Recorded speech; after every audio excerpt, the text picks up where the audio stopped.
Il y a 100 ans, naissait le Paris-Roubaix. Cette année, l'édition VTT fête ses 8 ans. Avec ses 500 concurrents, la manifestation est arrivée à maturité. Ils arrivent d'ici et d'ailleurs de toute la France, Belgique, Hollande, d'Italie et de Suisse pour affronter la dure réalité des pavés, de la poussière de chemin du Nord.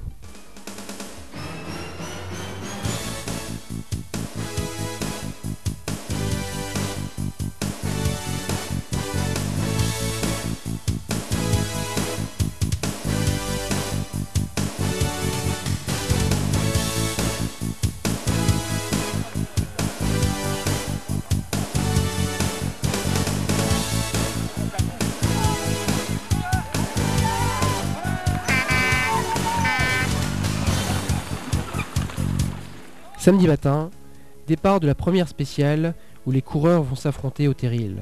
Reste n'a passé maintenant révolu. Cette étape de 50 km les font entrer de plein fouet dans l'enfer du Nord. Les VTT sont mis à rude épreuve pour subir trous, bosses, pavés et macadam. Puissance, souplesse et vitesse permettront aux meilleurs de sortir leur épingle du jeu.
Que ce soit en professionnel ou en amateur, la solidarité font de cette course internationale un exemple du genre. Les aventuriers du plat pays, en route vers Marchienne pour un nouveau départ vers le pays de la chicorée.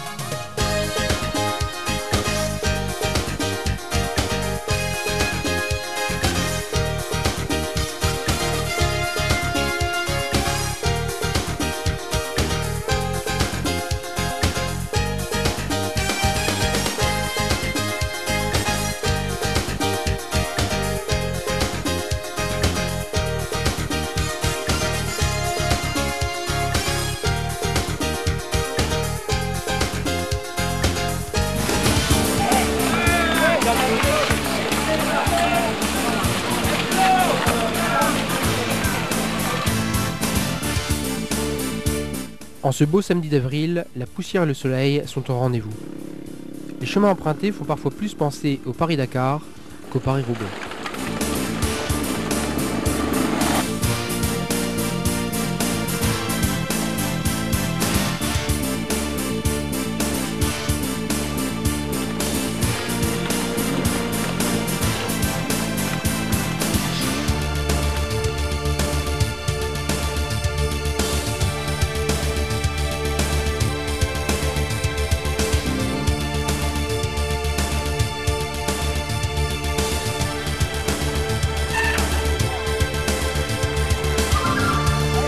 Avec l'amélioration des technologies, le tandem entre maintenant dans la danse et rivalise en vitesse avec les autres vélos.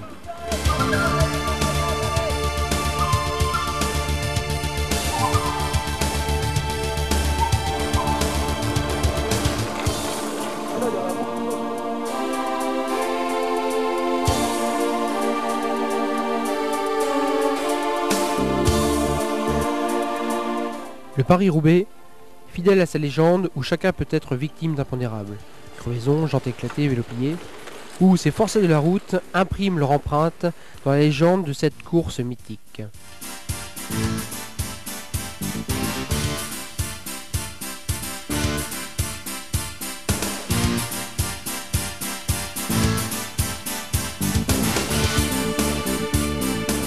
À la fin de cette première journée, la fatigue se fait sentir. Les muscles durcis, les sportifs rangent leur monture et laissent le boulot aux mécanos. Benjamin Van Itterbeek et Laurence Le Boucher prennent la tête du classement. Ils se préparent à une bonne nuit de sommeil, car demain sera un autre jour.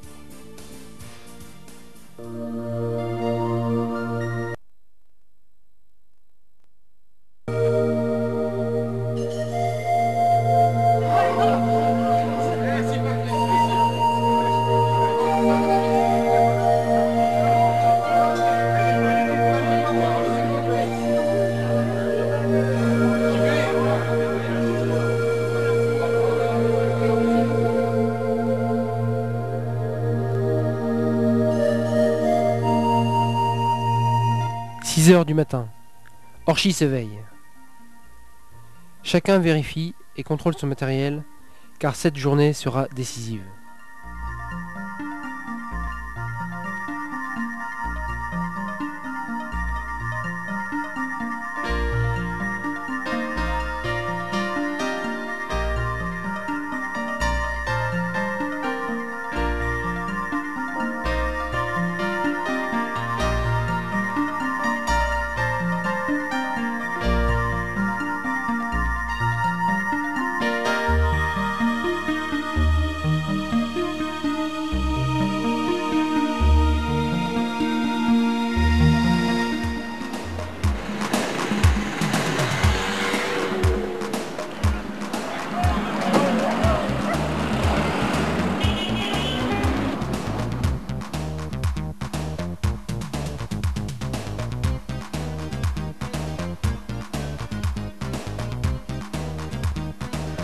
Avec une moyenne de plus de 40 km/h, les coureurs s'aperçoivent que le plat pays a aussi ses difficultés et que chacun doit se surpasser et aller au bout de lui-même.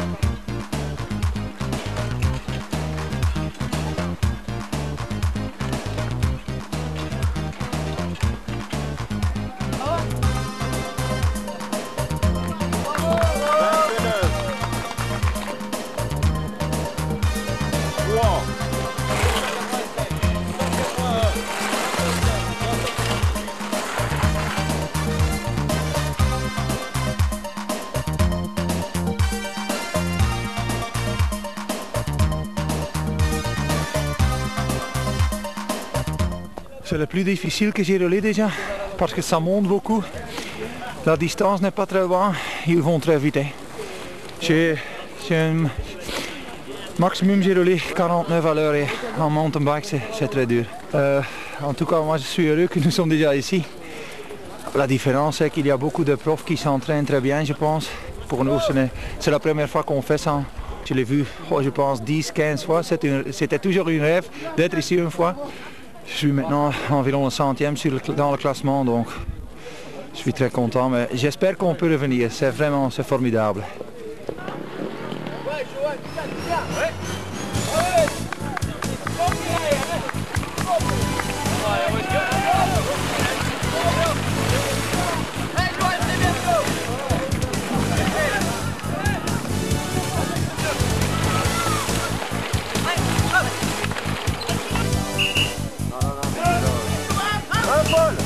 Marek.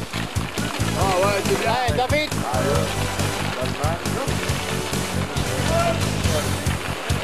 Pedro, chauffeur, hein? Chauffeur, hein?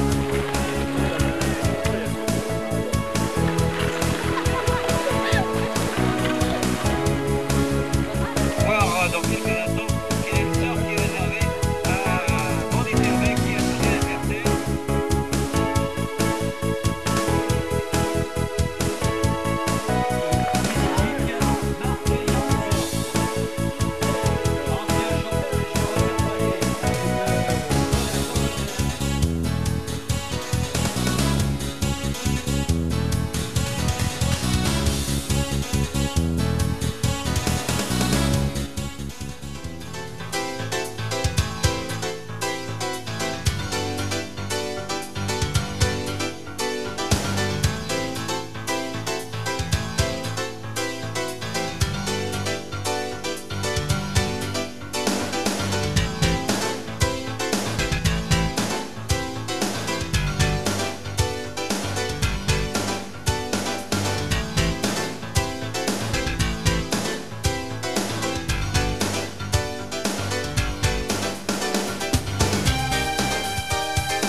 Premier, Benjamin Van Itterbeek.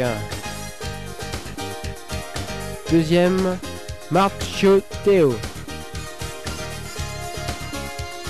Troisième, Paul Erriger.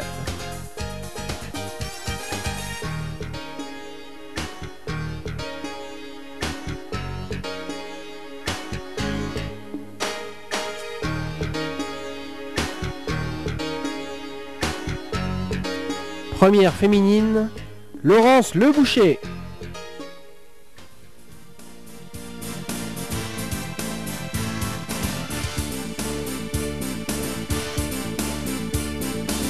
Patrice Alain Bondu, absent ici pour raison de pareil au peu professionnel. Franck, toute une bande de copains organise cette épreuve depuis maintenant 8 ans, qui est apparemment devenu un grand succès.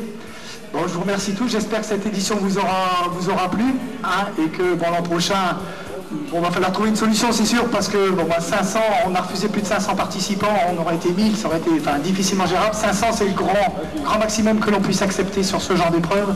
Bon, l'an prochain, on essaiera de trouver une solution. Je n'ai déjà la solution, mais je ne vais pas vous la dire. Mais je vous garantis d'autres frissons, d'autres terrils, d'autres pavés pour l'année prochaine. Merci à tous.